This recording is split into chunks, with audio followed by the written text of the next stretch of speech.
La Fédération des entreprises du bureau et du numérique EBEN vous présente Programmer l'information interne et des partenaires clés.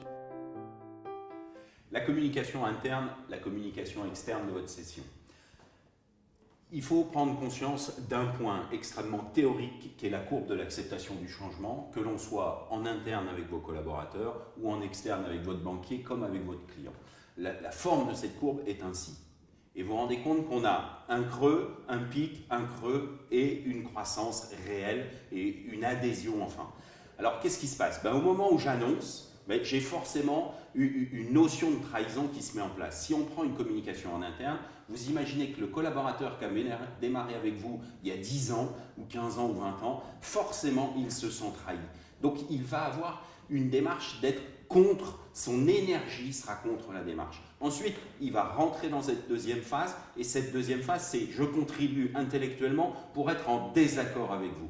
Ensuite, je repère de la motivation et enfin, j'adhère à la démarche. Toute votre communication, qu'elle soit en interne ou en externe, doit respecter cette démarche. Ça veut dire quoi? Ça veut dire qu'il vous faut une communication individuelle, qu'il vous faut une communication collective. Parce que chacun ne transfère pas cette courbe, ne vit pas cette courbe de la même façon. Ça veut dire que toute communication doit se faire en individuel pour préparer les échanges, pour discuter avec eux, pour les convaincre de la justesse de votre propos.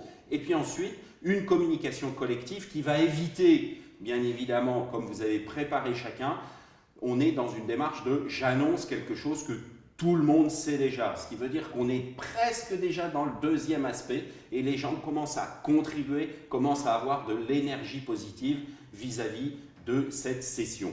Alors, deux mots dans le cadre d'une session, c'est transparence et prudence. Ça veut dire quoi? Transparence, ça veut dire que tout le monde doit tout savoir. Prudence, tout le monde ne doit pas le savoir au même instant. Vos proches collaborateurs, vos plus gros clients doivent le savoir un peu plus tôt que les autres. Et puis le collaborateur, le jeune apprenti que vous avez recruté il y a 6 mois, 7 mois et 8 mois, forcément le saura lui plutôt en dernier recours, bien évidemment. Par contre, la communication collective, il faut que ça soit clair, imposé vis-à-vis de tout le monde. Et entre cette communication individuelle et collective, pas plus de 48 heures, parce qu'autrement, Radio Moquette se met en place et là, ça ne va plus.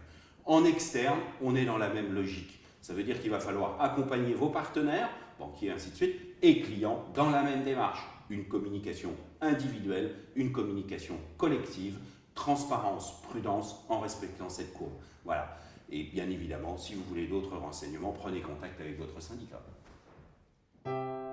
Pour vous aider dans vos démarches de cession et de reprise d'entreprise, prenez contact avec la Fédération des entreprises du bureau et du numérique, EBEN.